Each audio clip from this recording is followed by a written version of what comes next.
You're listening to Life with Herpes, and this is episode 61.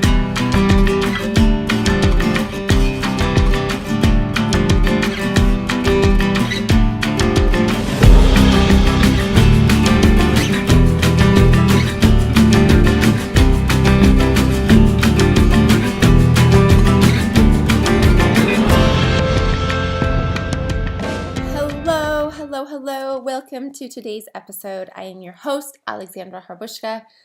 And as always, I am so grateful to be here with you. And I love being here with you. It absolutely warms my heart, makes my day to think that I'm with you. Whatever it is that we're doing, bike riding, walking at the beach, hiking through the snow, on the subway, on a plane.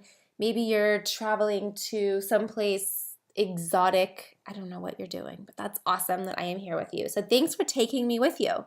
I take you with me wherever I go because I'm always thinking like, what's going to be a great question, or what do I want to talk about? Or when I see stuff, I immediately run and write it down. So anyways, thank you for being here with me. What I want to make sure you know about if you are new to the show is the community. Have you joined the Life with Herpes community? It is free.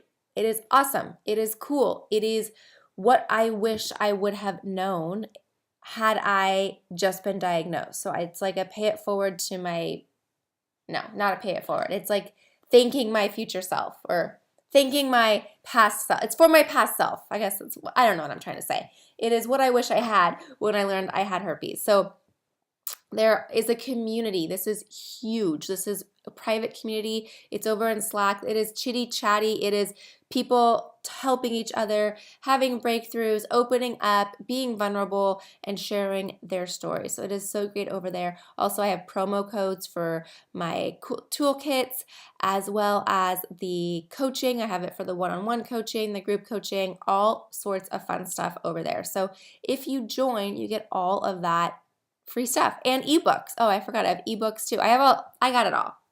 Anyways, I just want to make sure you know about it. So go to lifewithherpes.com and sign up. So this is something I just wanted to start talking about it. And it's like a pet peeve that I definitely hear a lot, especially when it's new to being diagnosed with herpes, or when I talk to people that are like, I will never be in contact with somebody like that. So anyways, basically the subject I really want to talk on today is let you know that you've already been exposed to herpes. So when people talk about herpes, and I know when I've told people like, oh, I have herpes and my business is Life with Herpes, and people hire me to help them break through. They hire me for coaching, whatever it is I tell them that I do for people around for herpes. There a lot of times people's immediate response is, well, I don't know anybody with herpes. And they're nice to me about it, but there's also that whoa, that shock factor. And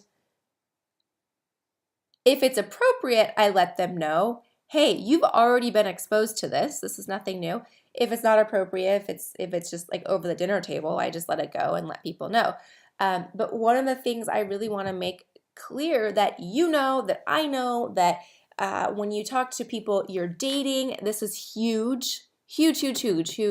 When you're telling somebody that you have herpes and he or she does not have herpes, this is a huge thing.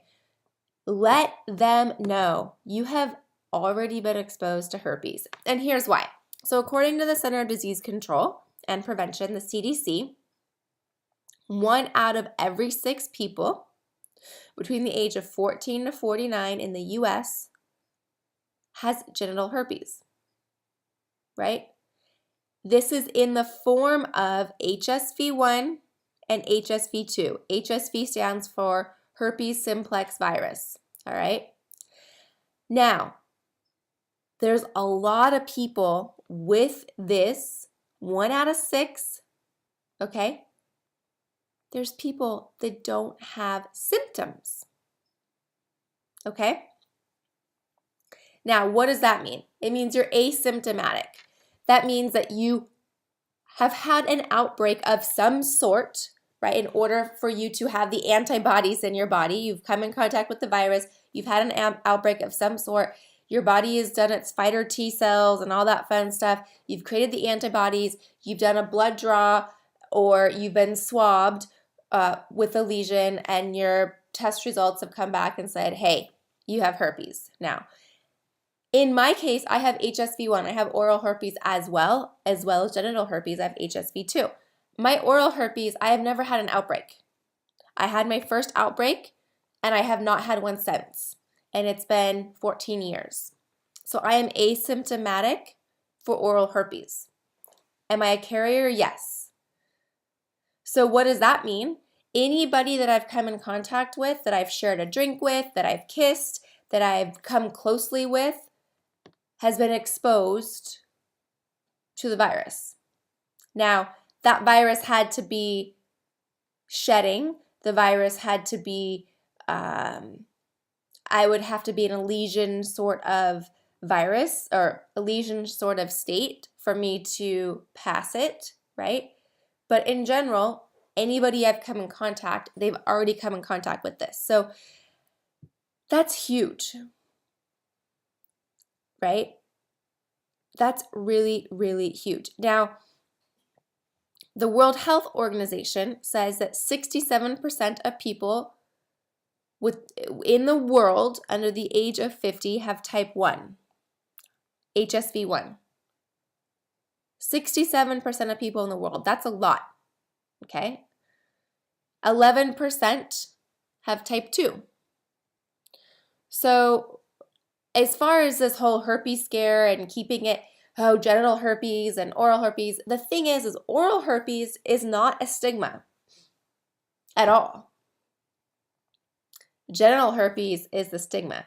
My point is we all have been, before we got herpes, all of us, before we got herpes, whether it's genital, whether it's oral, whatever, wherever we have it, we've all been exposed to it in some way or another. We've picked up a beer at a party in college that wasn't our beer. We've, what are some other scenarios of friends? I've had friends tell me, oh, I made out with the wrong guy in college, and so I got herpes. I kissed the wrong guy. I drink out of other people's drinks all the time. It can be passed pretty easily with that.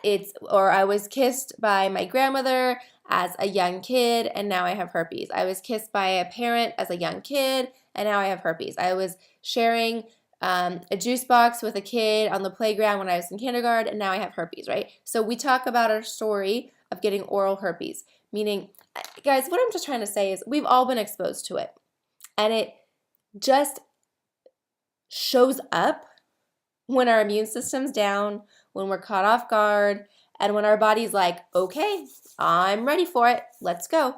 I can guarantee you've come in contact with it. If you've slept with more than 6 people, chances are you've already come in contact with herpes. That's a good thing to tell someone that you're going to have sex with. You're like, hey, I have herpes, and they're like, I don't. Make sure you ask, do you have oral herpes or have you been exposed to it? Start there. And then go to the genital herpes. Well, chances are if you've slept with more than 6 people, you've already been exposed to it. That does not mean that I'm going to not pass it to you. I'm just letting you know that you've already come in contact with it or you've already been exposed. It has nothing to do with being disgusting, dishonest, or making poor decisions when jumping in to having sex. So these are just some great things. I got on my soapbox or whatever. I'm like just big into this. You've already been exposed. This is just such a huge key point that I hear, especially with coaching as well. You've already been exposed to it prior to this person. I can promise you that. So anyways, that's what I'm talking about. All right, if this is something you want to talk more about, of course, I am here for some one-on-one time.